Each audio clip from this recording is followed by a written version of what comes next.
May I request Shelly from MEC Home Science for asking a question.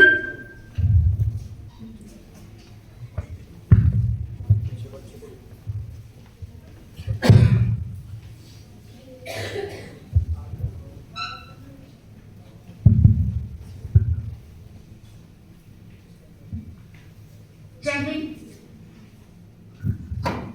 मानिए, मेरा नाम शैली शर्मा है। मैं एमएससी गृह विज्ञान प्रथम वर्ष की छात्रा हूँ।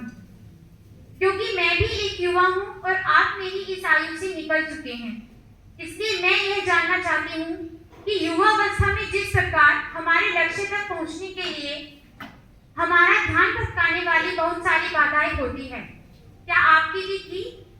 और थी तो आपने उनको किस प्रकार से अपनी किशोरावस्था व युवावस्था में दूर किया? मानिए, आपका महत्वपूर्ण उत्तर हमें हमारे लक्ष्य तक पहुंचने हेतु प्रेरित करेगा। धन्यवाद। एक तो मतलब मुझे पहले तो युवा से बाहर ही निकाल दिया बोल के। और देखिए, ये ऐसी चीजें हैं कि आपकी जो एक तरीके से बहुत सारी चीजों पे डिपेंड करता है। पहली चीज मुझे लगता है कि आपकी फैमिली की अपब्रिंगिंग कैसी है, आपका परिवार आपको कैसे आपकी एक तरीके से जो बोलते हैं कि परिवार में कैसे रखा गया। दूसरा, आपकी कंपनी बहुत अफेक्ट करती है। आप बहुत अच्छी कंपनी में हैं। देखिए, कुछ मुश्किल से 5 या 10%, जो मेरा आंकलन लगता है कि 5 या 10% लोग ऐसे होते हैं जो बहुत स्ट्रांग विल पावर के होते हैं, कि उनको कोई फर्क नहीं पड़ता उनके अराउंड क्या चल रहा है, उनको जो अपना लक्ष्य है वो अचीव कर लेंगे और कोई डिस्ट्रैक्शन नहीं होता उनको। वो शुरू से उनका माइंड है और शुरू से वो, पर वो 5% भी हार्डली होते होंगे। सारे लोग हैं जिन्हें कंपनी अफेक्ट करती है, अपने अगल बगल का एनवायरनमेंट अफेक्ट करता है, डिस्ट्रैक्शन अफेक्ट करते हैं। तो आपको कोशिश, मैं हमेशा लोगों को बोलता हूँ कि हमेशा कोशिश करनी चाहिए, आधी मंजिल वहीं खत्म हो जाती है जब आपकी कंपनी बहुत अच्छी है। आप अच्छे 4 ग्रुप ऑफ स्टूडेंट्स के साथ रहते हो, अच्छे दोस्तों के साथ रहते हो, अच्छे साथ लोगों के साथ पढ़ाई करते हो, अच्छी जगह जाते हो, पॉजिटिव जगह पे टाइम देते हो। बहुत लोग हैं बैठ के 2 घंटे फोन करते हैं। बहुत लोग हैं, जैसे सर ने अभी नीचे में देख भी रहा था, बैडमिंटन कोर्ट बनाया। अगर वो शाम को आके 2 घंटे बैडमिंटन खेलेगा तो हमेशा मतलब कोई नेगेटिविटी दिमाग में आएगी नहीं। फिजिकली फिट रहोगे, 4 लोगों से अच्छी बात करोगे, गेम के बारे में समझोगे, तो अपने आप को अच्छे लोगों से सराउंड करना बहुत जरूरी है। और हमेशा किसी ना किसी चीज में इन्वॉल्व होना बहुत जरूरी है। आप खाली, वो जो हमेशा कहते हैं, बिल्कुल सच बात है कि खाली दिमाग शैतान का घर होता है। आपको मतलब, मैं कभी खाली रहता ही नहीं हूँ, क्योंकि मैं 10 मिनट भी सोचने लगूंगा तो मैं बहुत रैंडम चीजें सोचने लगूंगा। तो अपने आप को बिजी रखिए, एम रखिए, चाहे कुछ भी करिए, हॉबीज डेवलप करिए। और हॉबी कुछ भी हो सकती है। कोई कहता है किसी को गाने सुनने पसंद है तो गाने सुने, 2 घंटे सुने, 3 घंटे सुने, पर डेवलप करिए हॉबी को। और मुझे लगता है कि ये सब चीजें करेंगे, अच्छी संगत में रहेंगे, तो मुझे नहीं लगता कोई डिस्ट्रैक्शन ऐसा रहेगा। डिस्ट्रैक्शन होने चाहिए, होते हैं। लोग थोड़ा इधर सरकते हैं, फिर रियलाइज करते हैं कि मुझे सही करना है। ऐसा थोड़ी ना है कि हम लोगों ने बहुत सारी चीजें नहीं की, पर अल्टीमेटली एक चीज दिमाग में रहनी, मुझे अपनी लाइफ के साथ क्या करना है। 2 बार कोई इधर चले गया, उधर चले गया, हर टाइप के बच्चे हैं। कोई ऐसे भी बच्चे हैं कि जिन्होंने 20 साल रहे अपने पेरेंट्स से एक झूठ तक नहीं बोला है। कई ऐसे भी बच्चे जो रोज झूठ बोलते हैं, पर ठीक है, फिर भी उन्होंने बहुत कुछ अचीव कर लिया, ऐसा नहीं है। पर बात है कि उन्हें पता रहना चाहिए कि कहाँ हमें करना है, क्या करना है। कई बच्चे ऐसे हैं, कुछ उन्हें पता ही नहीं है कि लाइफ के साथ क्या करना है, और आगे लाइफ में उनको बहुत प्रॉब्लम होगी। अगर आपको पता है, आपके पेरेंट्स की आप रेस्पेक्ट करते हैं, अपने एनवायरनमेंट में अच्छी संगत में रहते हैं, मुझे लगता है कि कोई डिस्ट्रैक्शन इतने ज्यादा नहीं। जय हिंद सर। माननीय, मेरा नाम ऋतिका बुटार है। मैं बीएससी द्वितीय वर्ष की छात्र हूँ। मैं आपके पारिवारिक पृष्ठभूमि के बारे में विस्तार से जानना चाहती हूँ और साथ में यह भी जानने के लिए अति उत्सुक हूँ कि आपके परिवार में आपको यहाँ तक लाने के लिए सर्वाधिक योगदान किनका रहा है। देखिए, बहुत सारे जैसे मेरा परिवार, मैं कहूंगा, मैं ये नहीं कहूंगा कि बिल्कुल पुअर फैमिली से था, मतलब लोअर मिडिल क्लास में कहूंगा। पिताजी सरकारी नौकरी में थे, और उस टाइम पे देखिए, अब तो भी थोड़ी बेटर फैसिलिटीज आ गई हैं, अच्छी एजुकेशन अगर नहीं भी गई है तो आपके पास सोशल मीडिया, इंटरनेट के थ्रू इतना मटेरियल है कि आप पढ़ सकते हैं उस टाइम पे। और परिवार ऐसा नहीं था। मेरी मदर मुश्किल से शायद 3rd या 4th क्लास तक पढ़ी है, तो वो पढ़ा तो हमें सकती नहीं थी एक लेवल के बाद। पिताजी खुद ऐसे थे, जिसे कहते हैं ना भारत में एक स्टेटमेंट लोग बोलते हैं, भारत में लोगों को यूं बढ़ते हुए नहीं देखा जाता, बच्चों को यूं बढ़ते हुए देखा जाता है। क्योंकि पिताजी जब निकलते हैं तो आप सो रहे होते हो, आते हैं तो सो रहे होते, तो लेटे लेटे ही आपकी लंबाई बढ़ती है, ऐसे तो देखते नहीं है। तो ये सब चीजें तो खुद ही, पर ये था कि पेरेंट्स वो फील हमेशा करवाए कि बेटा देखो कुछ है तो है नहीं, तुम कुछ करोगे। अच्छी बात ये थी पेरेंट्स ने कि सारा पैसा, सारी चीजें जो भी होता था वो हमारी एजुकेशन में लगाया, और वो हमेशा एक फील करवाया कि एजुकेशन बहुत इंपॉर्टेंट चीज है, खुद से कुछ नहीं करोगे तो लाइफ तुम्हारे अराउंड देख लो सब लोग कैसे हैं क्या हैं। और उस टाइम पे ऐसा होता था कि मैं जैसे अपने घर में चौथा बच्चा हूँ, 3 बच्चे की डेथ हो चुकी थी, और आप पहले के आप जाओगे तो हर दूसरे घर में, तीसरे घर में डेथ हो ही जाती थी, इतनी ज्यादा उस टाइम पे मॉर्टेलिटीज थी। तो हमको पढ़ाया, अच्छी एजुकेशन दी, अच्छे स्कूल में पढ़ाया, मैं नहीं कहूँगा बेस्ट स्कूल था, one of the average school जो अच्छा स्कूल था जयपुर में। और वही मैंने कहा कि आप अच्छी संगत में रहते हो, मेरे अच्छे फ्रेंड्स रहे, वो क्या करते थे हम उनसे सीखे, फिर मैं IIT चले गया। देखिए अच्छी जगह पहुंचना क्यों इंपॉर्टेंट है, क्योंकि चाहे आप इंटेलिजेंट हो या ना हो, अच्छी जगह पहुंचोगे तो अपने आप आपको घसीट लेगी।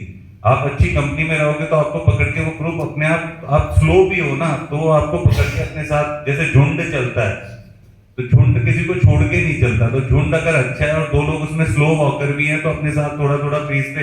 आप कभी देखेंगे 10,000 मीटर की रेस देखी है किसी ने? 10 किलोमीटर की रेस होती है, 20 किलोमीटर देखी है कभी? उसमें एक कॉन्सेप्ट होता है पेस मेकर का, मतलब पेस रनर होता है, एक बंदा होता है अपने टीम मेंबर के, वो जीतने के लिए नहीं भागता है, वो भागता है इसलिए पूरे टाइम कि उसका पेस मेंटेन रहे, और वो आखिरी के 3-4 राउंड में छोड़ देगा उसको, फिर वो अपने आप भागेगा। क्योंकि आप किसी को देखते रहते हो ना, आपको कुछ पता है तो आप उसके साथ साथ भागते रहते हो। अकेले भागने को कोई बोले तो आदमी बड़ा बोर सा हो जाता है। तो इसलिए ये सारी चीजें थी।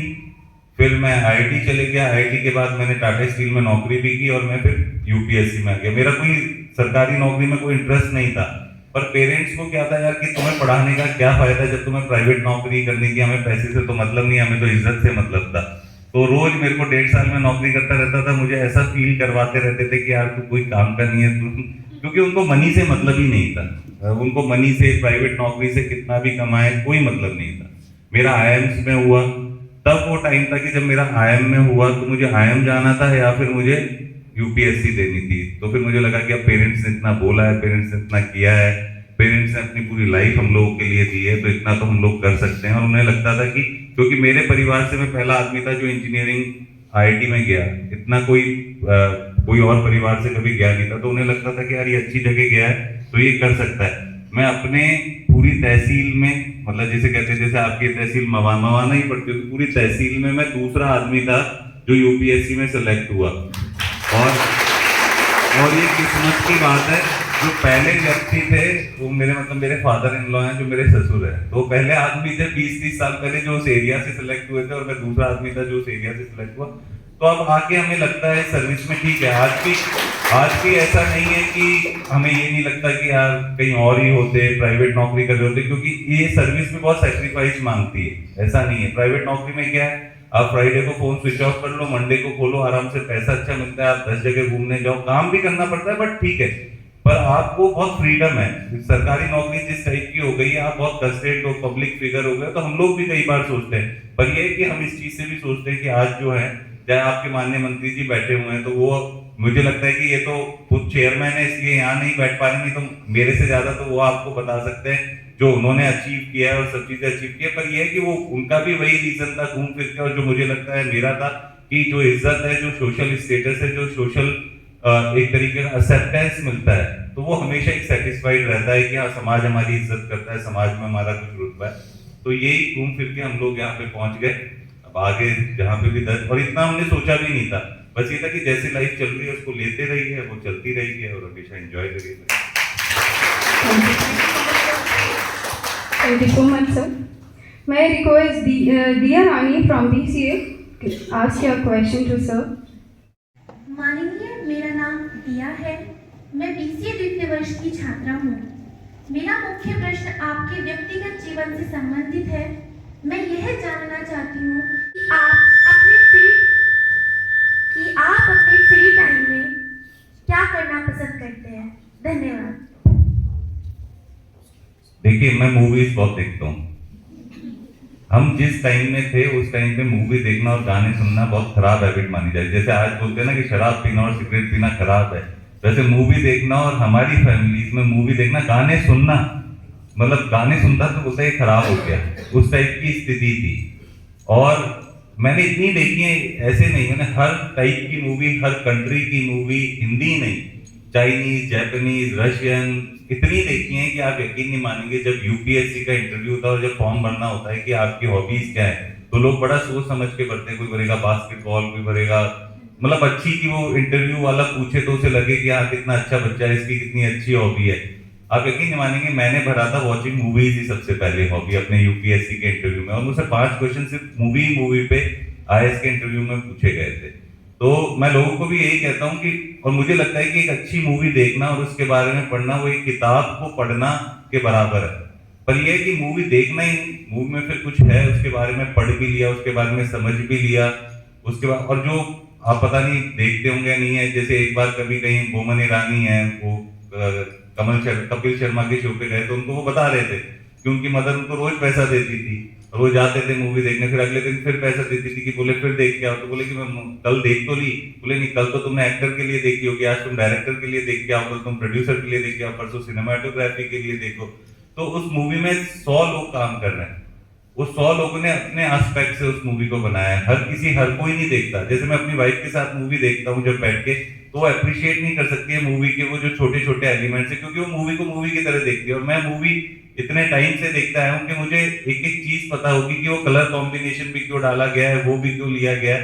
तो जितना आप उस हॉबी को डेवलप करते हैं, आपको उसमें इंटरेस्ट आने लगता है। इसीलिए मैंने बोला ना, कुछ भी करिए पर उसको इंटरेस्ट की तरह करिए। मतलब आपको, अब आप कोई बास्केटबॉल खेलता है, उसको अच्छा लगता है, तो फिर उसको उसकी रुचि भी होनी चाहिए कि बास्केटबॉल की क्या है, कौन सी ऐसी कहाँ पे पहले स्टार्ट हुआ, क्या इसमें चेंजेस आए, क्या है, वो आपको खुद इंटरेस्ट डेवलप आने लग जाएगा उसको पढ़ने के लिए।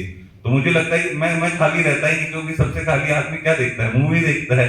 और मैंने मूवी इतनी देखी है कि आप यकीन नहीं मानेंगे कि मतलब बहुत कम मूवीज होंगी जो मैं नहीं देखता हूँ। मतलब अब कम हो गया क्योंकि सर्विस में आ गया, फैमिली हो गई, नहीं तो पहले मैं सिर्फ ऑफिस से आता था, 2-3 मूवीज देखता था, सो जाता था, सुबह ऑफिस चले जाता था जब मैं अकेला रहता था। तो मेरा खाली टाइम में मैंने ज्यादातर यही चीज डेवलप की है। Thank you, sir. May I request Prachi from BCA can ask your question to sir. जय हिंद सर, मेरा नाम प्राची है, मैं बीसीए द्वितीय वर्ष की छात्रा हूँ। महोदय, मैं जानना चाहती हूँ कि आपकी दृष्टि में राष्ट्र निर्माण में एक युवा की क्या भूमिका होनी चाहिए और वह ऐसा क्या करे कि एक अच्छे राष्ट्र के निर्माण में सहायक बन सके। धन्यवाद। नहीं, मुझे लगता है कि देखिए, सब अपना, ये बहुत बड़ी बड़ी बात है। आप इंडिविजुअली अपने लिए अच्छा कर रहे हैं, आप इंडिविजुअली ग्रो कर रहे हैं, जिसे कहते हैं कि हम पर्सनली ग्रो कर रहे हैं। पर्सनली ग्रो कैसे करता है आदमी? हॉबीज डेवलप करके, अपना फ्रेम ऑफ माइंड बेटर करके, चीजों को पढ़ के, एक अच्छा नागरिक बन के। आप सब अच्छा करें तो अपने आप देश भी अच्छा ही हो रहा है। वही राष्ट्र निर्माण है, कोई एक्स्ट्रा कुछ नहीं होता। लोगों से क्या एक्सपेक्ट किया जा रहा है कि वो चीजों को समझें, बेहतर समझें, उनकी जो मेंटल थिंकिंग है, डेवलपमेंट है, वो बेटर हो। हम लोग, अब कोई आदमी, आप किसी एक बच्चे के साथ बैठेंगे, वो बच्चा 10 चीजों के बारे में जानता होगा, और किसी एक के साथ बैठेंगे उसको कुछ नहीं पता है, वो खाली टाइम में कुछ नहीं कर रहा है। तो मैंने क्या बोला कि कुछ डेवलप करना मतलब आप पर्सनली ग्रो कर रहे हो, आपको चीजों के बारे में पता है, आपको दुनिया के आसपास क्या चल रहा है पता है, आपका मेंटल टेम्परामेंट अच्छा है। आप कल को जब आप आते हैं तो आप ये सोच के आते हैं कि मेरे फादर ने इस फैमिली को इस लेवल पे लाया था, तो मैं इस लेवल से इस लेवल पे ले जाऊंगी। तो ऑटोमेटिकली फैमिली सुधर रही है तो देश सुधर रहा है। तो मुझे लगता है कि आपको लगता है कि आप इंप्रूव कर रहे हैं, तो फिर ये मान के चलिए वो राष्ट्र निर्माण ही होगा।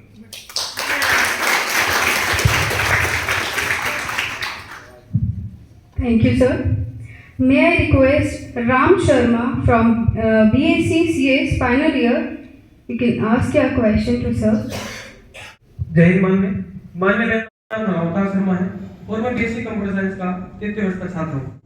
सर, मैं जानना चाहता हूँ कि आप अपनी पर्सनल लाइफ और आपकी पारिवारिक जो जिंदगी है उसमें किस प्रकार मैनेज करते हैं? यही सबसे बड़ा पिछले लास्ट 10-15 साल में मेरा इशू रहा है, ठीक है। और क्या है कि जब इस सर्विस में हम लोग आते हैं तो ये सर्विस बहुत ज्यादा डिमांड करती है, और अगर आपको जैसे और वो सेम है मान्य मंत्री जी के साथ भी, मुझे लगता है कि वो भी इसी से जूझ रहे होंगे और जूझते होंगे रोज, क्योंकि उनको भी बच्चे बोलते होंगे 10 जगह, वाइफ बोलती होंगी, पर उनकी मेरी तो भी ऐसी है कि मैं रात को 8-10 बजे सो सकता हूँ। इनके साथ तो वो है कि इनकी तो 24 घंटे वाली जॉब है कि इनको रात में अगर 2 बजे भी किसी को मुसीबत पड़ गई तो इनको वहां जाना पड़ेगा, उसकी बात सुननी पड़ेगी। तो मुझे लगता है जब हम लोग बोलते हैं ना कोई राजनीति में सफल कौन हो सकता है, तो हमें लगता था राजनीति में वही सफल हो सकता है जो 24 घंटे की राजनीति करता हो। वो ऑफिस की तरह राजनीति नहीं चलती है कि अभी आप 10 बजे गए ऑफिस में बैठे और 5 बजे आ गए, वो ऑफिसर्स का ही चल सकता है। पर यह है कि शुरू में मेरा बहुत इशू था, शुरू में मैं बहुत ज्यादा काम में रहता था या कुछ था, फिर जब होता है ना परिवार में लड़ाई और वाइफ बोलती रहती है इसलिए शादी की थी तुमने, अगर करनी थी काम ही करना था तो शादी करने की जरूरत नहीं थी। पर धीरे धीरे हमको भी रियलाइज हुआ कि आपको वो पार्ट ऑफ द लाइफ भी बहुत करना पड़ेगा, क्योंकि कुछ भी कहें, दोस्त हो, परिवार हो या कुछ भी हो, मतलब अल्टीमेटली आपके सुख दुख में आपका परिवार ही साथ रहता है। बाकी अच्छे दोस्त हो सकते हैं, अच्छे लोग हो सकते हैं, पर जो फैमिली है वो फैमिली होती है। और अगर आप वो फैमिली को टाइम नहीं देंगे और फैमिली के साथ वो नहीं, अब जैसे मैंने सर को बोला था कि आज बच्चों का था और आपका प्रोग्राम था, नहीं तो मैं तो नहीं जाता संडे को कहीं आज के टाइम पे, क्योंकि मैं फैमिली के साथ मैं सोचता हूँ कि 6 दिन नहीं है पर वो एक दिन मैं किसी भी तरीके से उनके साथ टाइम स्पेंड करूँ। तो शुरू में इश्यूज थे, पर अब हम लोगों ने रियलाइज किए कि वो टाइम देना जरूरी है। थोड़ा खराब लगता है कि कहीं किसी ने बोला के साथ वो टाइम स्पेंड करना है, बच्चे एक्सपेक्ट करते हैं कि आपके साथ टाइम गुजारे। वाइफ है, देखिए वाइफ सिर्फ एक ही चीज एक्सपेक्ट करती है कि वो समय, आप उसे वो समय दें। तो कहीं ना कहीं, और ये एक और चीज है कि हम लोग भारतीयों में क्या प्रॉब्लम है कि ज्यादा काम करने को हम बहुत अच्छा मानते हैं, और आप बाहर जाओगे तो ज्यादा काम करना एक बैड ट्रेट है। जहां हम लोग 7-7 दिन काम करने पे जा रहे हैं, वहां बाहर की जो यूरोपियन कंट्रीज है और बहुत डेवलप्ड नेशन है, वो 5 दिन से वर्किंग डेज से रिड्यूस होके 4 दिन हो गए। मतलब वहां पहले 5 होते थे, अब 4 कर दिए बहुत यूरोपियन कंट्रीज में, और वर्किंग आवर्स भी 6 आवर्स कर दिया है।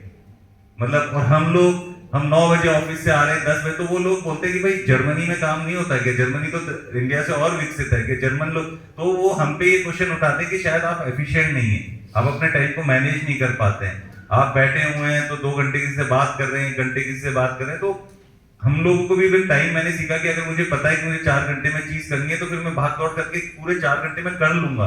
पर मुझे लगेगा कि मेरे पास तो यार 8 घंटे हैं, तो वो 4 घंटे का काम भी मैं 8 घंटे में ही करूंगा। तो वो वाली चीज बहुत इंपॉर्टेंट है। और स्पेशली मतलब वो जो टाइम, मैं तो इसलिए बोल रहा हूँ कि अभी तो आपकी बहुत कम उम्र है, अभी तो आपको शादी के बारे में सोचना भी नहीं चाहिए, पर यह है कि वो जो टाइम है ना 4-5 साल 10 साल जो इनिशियल साल होते हैं आपके पार्टनर के साथ या आपकी फैमिली के साथ, वो वापस नहीं आते। अब मेरे बच्चों को मैं अगर वो टाइम नहीं दूंगा, वो निकल गया है मेरा 7-8 साल या 10 साल, अब मैं बाद में कुछ भी करता रहा, बाद में तो मुझे खाली रहना है। बच्चे 8-10 साल बाद कौन पेरेंट्स को पूछ रहे हैं, वो अपनी लाइफ में बिजी है। तो मुझे लगता है कि इस चीज को हमेशा ध्यान रखिए कि आपका वर्क लाइफ बैलेंस बहुत इंपॉर्टेंट है। आपकी पर्सनल लाइफ अच्छी रहेगी तो ऑटोमेटिकली प्रोफेशनल लाइफ अच्छी रहेगी, नहीं तो अगर आपकी पर्सनल लाइफ अच्छी नहीं है तो वो प्रोफेशनल लाइफ को भी हैम्पर करती है किसी ना किसी तरीके। Thank you so much, sir. May I request Riddhi Sharma of class 8? You can please ask a question. Jai Hind, respected DM sir. I am Riddhi from class 8. My question is, being a DM of our district, what challenges do you face in your everyday life? देखिए, एक ही challenge हर कोई face करता है हमेशा से, जब से पैदा होता है और जब तक उसकी लाइफ है, एक्सपेक्टेशंस। और जो लोग की आज जब हुआ है तो आपकी पेरेंट्स की आपके एक्सपेक्टेशंस हैं, आप थोड़े बड़े होंगे तो आपके टीचर्स की या सबकी हो सकती है, उसके बाद होंगे तो आपकी फैमिली की होगी, तो इट नेवर एंड्स। डीएम वाले में क्या है, वो एक्सपेक्टेशंस और बढ़ जाती हैं और जुड़ जाती हैं।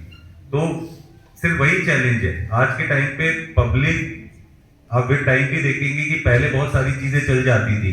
पहले डीएम साहब बड़े ऐसे हैं कि डीएम साहब दिख जाते थे तो बड़ी बात हो जाती थी, राजशाही टाइप के रहते थे, सब कुछ बढ़िया है।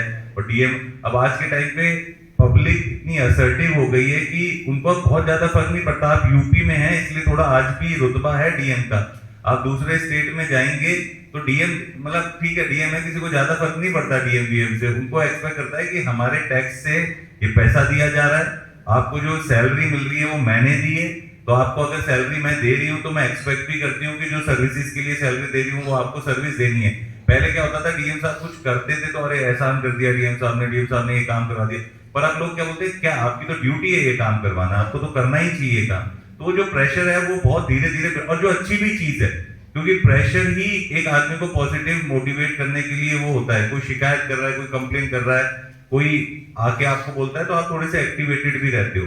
और दूसरे पब्लिक के, आज भी हम जो कह रहे हैं कि एक डेवलपिंग नेशन है और यूपी अभी भी बैकवर्ड है, तो एक जो माइंड सेट है पब्लिक का जो है वो अभी भी थोड़ा सा मतलब ग्रो कर रहा है। तो जो पब्लिक न्यूसेंसेस भी हैं, कुछ लोग होते हैं जिनको इतना समझ में नहीं आता, चाहे लॉ एंड ऑर्डर के इश्यूज हों, कम्युनल इश्यूज हों, कुछ और टाइप के इश्यूज हो सकते हैं, उन इश्यूज की वजह से भी थोड़ा सा चैलेंजिंग रहता है। और जैसा आप जानते हैं कि मेरठ थोड़ा कम्युनली सेंसिटिव और ये सब डिस्ट्रिक्ट है, पर मुझे लगता है कि आज के टाइम पे जिस टाइप की गवर्नमेंट है, जिस टाइप की गवर्नेंस है, वो इतनी अच्छी है कि अब वो जो न्यूसेंसेस पहले बहुत ज्यादा होते थे, पहले हम लोगों को लॉ एंड ऑर्डर और ये सब चीजें होती थी, आप देखेंगे, मुझे नहीं लगता, मेरे को 1 साल होने को आया मेरठ में, मुझे कभी रात में अलग से भागना पड़ा, कभी नहीं भागना पड़ा। पर मैं पिछले में बता सकता हूँ, जब एसडीएम था तो हर चौथे दिन भागना पड़ता था।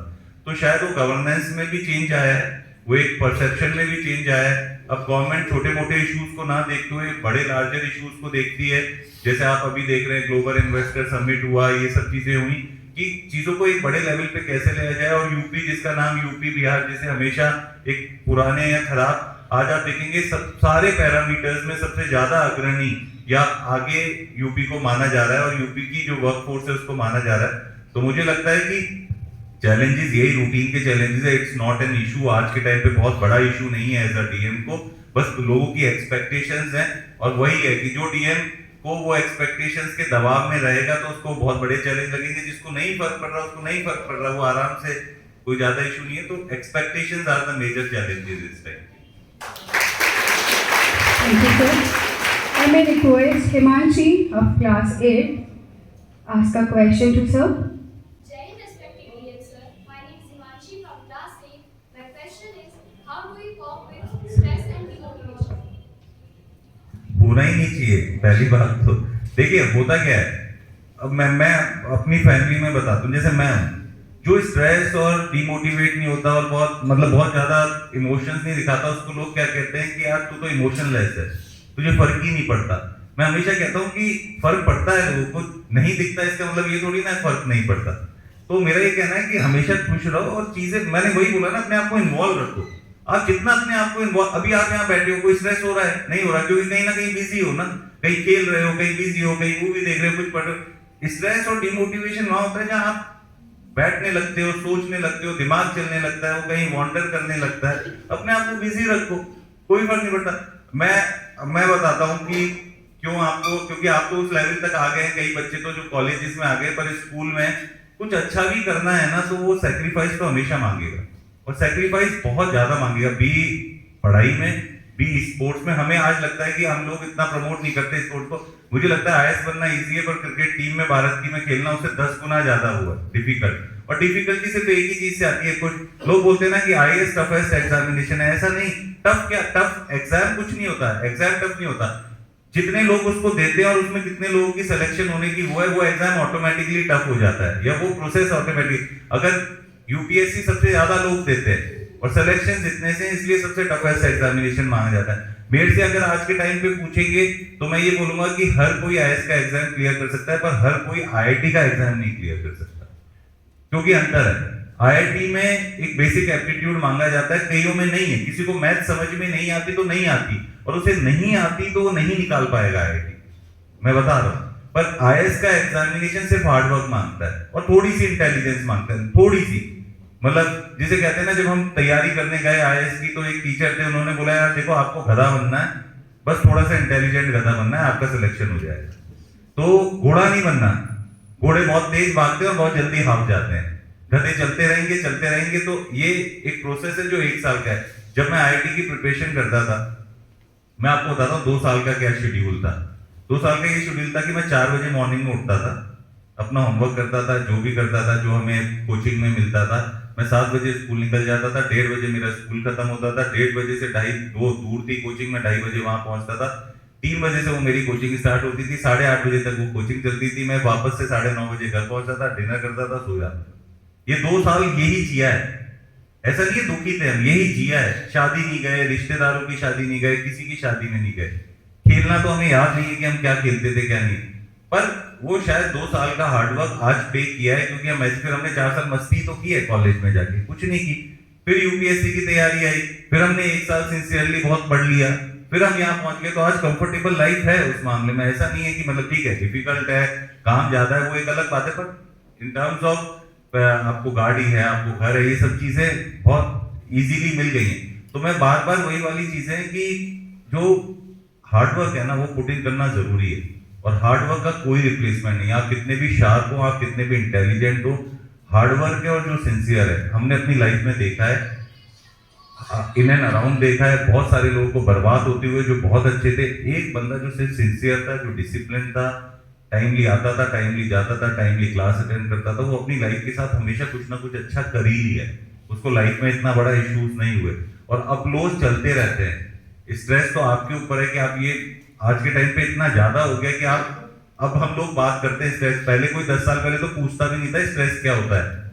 आज के टाइम पे आप देखोगे तो सबसे ज्यादा मेंटल इंस्टीट्यूट्स, मतलब मैं इस सेंस में नहीं बोल रहा कि पागल वाले, मतलब फिजियो, मतलब जिसे कहते हैं साइकोलॉजिस्ट जो हैं, बहुत सारे डेवलप हुए हैं, बहुत सारों की काउंसलिंग स्टार्ट हुई है, क्योंकि अब लोगों ने देखा है कि लोग बहुत स्ट्रेस में रहते हैं, बहुत ज्यादा रहते हैं। और उसके रीजन सिर्फ यही नहीं है, टेक्नोलॉजी भी है। लोग निकलना बंद कर दिए, खेलना बंद कर दिए हैं, अपने कंप्यूटर पे लगे हुए, अपने फोन पे लगे हुए। आप देखेंगे आज के टाइम पे बच्चों में सबसे ज्यादा डेवलपमेंट डिलेज है। बच्चा पैदा होता है, पहले बच्चा 1.5 साल में बोलने लग जाता था, बच्चा 3.5 साल में भी बोल नहीं पा रहा है। क्यों नहीं बोल पा रहा है? क्योंकि वो बोलना ही नहीं है, वो फोन में ही लगा हुआ है, टीवी पे ही लगा हुआ है, वो सुन रहा है चीजों को, पर बोलता ही नहीं है। तो मेरा ये कहना है कि अपने आप को इन्वॉल्व करो, बाहर निकलो, हर चीज लोगों से बात करो, सब कुछ है। कभी स्ट्रेस होगा ही नहीं, लड़ाई होगी, गुस्सा आएगा, एग्रेशन होगा, पर स्ट्रेस नहीं होगा, डिमोटिवेट नहीं होगा। अच्छे लोगों के साथ रहो, अच्छे लोगों के बारे में पढ़ो, जिन लोगों ने लाइफ में बहुत अच्छा किया है। हजारों इंटरव्यूज हैं आज के टाइम पे, तो आप यूट्यूब ऑन करो, किसी के बारे में पढ़ना चाहते, और नहीं पढ़ना है तो यार कॉमेडी देखते रहो। मैं इतना कपिल शर्मा बैठ के देखता रहता हूँ, मैं खुद ही हंसता रहता हूँ।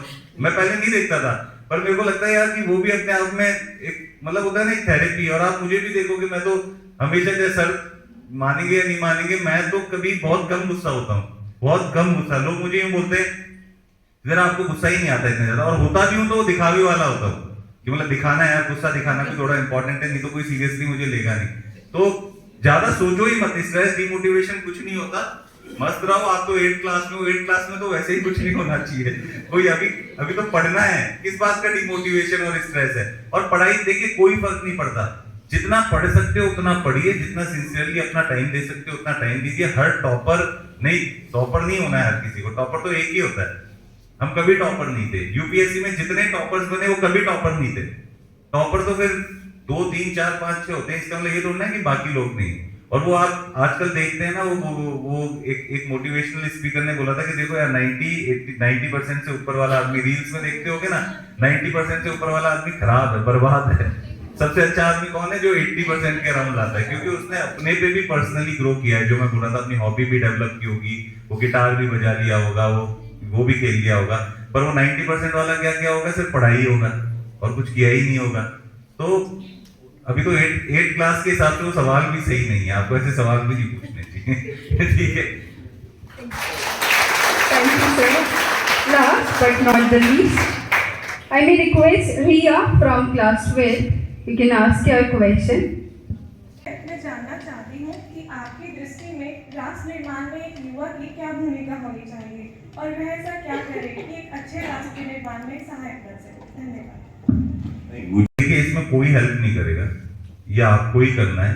पर ये मेरा कहना है कि जब भी आप उसको डिसाइड कर रहे हैं तो आपके पास उसकी प्रॉपर नॉलेज होनी चाहिए। मतलब वो नहीं होना चाहिए कि आप, एक होता है ना कि बहाव में आ गए, ये बढ़िया लग रहा है, वो बढ़िया लग रहा है। जैसे वो मूवी थी, लक्ष्य मूवी थी ना, तो ऋतिक रोशन को बोला यार कि मैं आर्मी कर लेता हूँ, गया तो हालत खराब हो गई, फिर भाग लिया। तो ये नहीं होना चाहिए। बात है कि आपको जो करना है आप करिए, हर प्रोफेशन में अच्छा है। ऐसा नहीं, आज के टाइम पे फोटोग्राफी भी किसी को करनी है तो there is a handsome amount of money, बहुत अच्छा पैसा मिलता है जो बहुत अच्छे फोटोग्राफर्स है। ये आपको सोचना है, पहले उसके बारे में पढ़ लें, जान। लोग मुझसे पूछते सर यूपीएससी में इंटरव्यू के, मैं बोला यार कोर्स देखा है आपने? पढ़ा है कभी कोर्स? नहीं देखा ही नहीं। पिछले साल के पेपर देखे ही नहीं, पर इंटरव्यू के बारे में पूछना चाहते हैं। बोले यार इंटरव्यू तो तब पहुंचोगे जब पहले उसको क्लियर करोगे, प्रीलिम्स और मेंस को। तो मेरा ये कहना है कि बहुत ज्यादा किसी से वो ना हो कि मतलब जिसे कहते हैं ना कि अरे आज मुझे फोटोग्राफी अच्छी लग रही है, कल मुझे कुछ और अच्छा लगने लगे। नहीं, शायद आप पढ़ लो क्या है, कहाँ मैं कॉलेज जाऊंगा, कितनी फी होती है, क्या इसके स्कोप है, लोग कितना कर रहे हैं, कितनी सैलरी मिल रही है, उस बेसिस पे। पर ये है कि और हॉबी है, आज किसी को लगता है कि मैं ये चीज अच्छी कर लेता हूँ, मुझे इसी में, ऐसा नहीं है। टफ है हर प्रोफेशन में, कोई भी प्रोफेशन हो, हर प्रोफेशन टफ है। आप जब तक उसमें बहुत सिंसियरली और आपके उसके बारे में आपको जानकारी नहीं है तब तक नहीं है। और आज ये बच्चे पूछने लगे, पहले नहीं होता था। पहले हमें बोला ये कर लो तो हमने वो कर लिया, पहले हमें इसमें धक्का दिया। मैं जब यूपीएससी की तैयारी करने गया तो लोग आज मुझे सवाल पूछते हैं कि सर सब्जेक्ट कौन सी ली गई। मैं बताता हूँ कि मैंने जॉब छोड़ी, मुझे खुद नहीं पता था कि मैं कल जॉब छोड़ दूंगा, मैंने छोड़ दी। और छोड़ के मुझे नहीं पता था कि मुझे यूपीएससी की तैयारी में वहां पहुंच गया। वहां मुझे लगा करना क्या होता है। तो मेरे एक सीनियर थे, मैं बोला क्या करना था, बोले यार सब्जेक्ट होते हैं 2 लेने होते हैं। मैं बोला कौन से लूं, बोले मैंने ये लिया। मैं बोला ठीक है मैं भी यही ले लेता हूँ। मैंने वो दोनों ले लिए। मतलब मैं फैक्ट बता रहा हूँ, आज लोग इतना डिस्कशन करते हैं, उन्होंने लिए थे इसलिए मैंने ले लिए। मैं बोला ठीक है पढ़ लेते हैं, उन्होंने जैसे बोला कर लिया। तो हम लोगों के टाइम पे ये था कि इतने ऑप्शंस ही नहीं थे उस टाइम पे कोई, और हमसे पहले तो बिल्कुल ही नहीं थे। 5-10 कंपनियां होती रहती थी इंजीनियरिंग की, टाटा और इस टाइप के लोग चले जाते थे आईटी से। अब लोग क्वेश्चन करते हैं, अब आप यकीन नहीं मानेंगे, मेरे साथ के आईआईटी से पढ़े हुए लोग सोचते हैं ना आईआईटी से पढ़ा हुआ है क्या क्या कर रहा होगा। मुझे नहीं पता आप लोगों ने कितना यूट्यूब पे नहीं देखा होगा, या आप जाके देखना, एक फ्लाइंग बीस्ट करके एक है, वो मेरा बैचमेट है आईआईटी का, गौरव तनेजा, ठीक है। वो सिर्फ ब्लॉग्स बनाता है, रील्स बनाता है। इससे पहले वो प्लेन उड़ाता था, आईआईटी छोड़ के वो कमर्शियल पायलट बना। मतलब आईआईटी के बाद एक मेरे साथ का व्यक्ति है, वो उसके बाद इंडियन स्कूल ऑफ बिजनेस में गया। वो आज के टाइम पे क्या करता है, वो अपना बैंड बनाता है और रॉक कंसर्ट कर रहा है। तो हम उससे पूछते हैं यार तूने आईआईटी क्यों होती है, यार तू मैनेजमेंट क्यों किया था जब तुझे बैंड।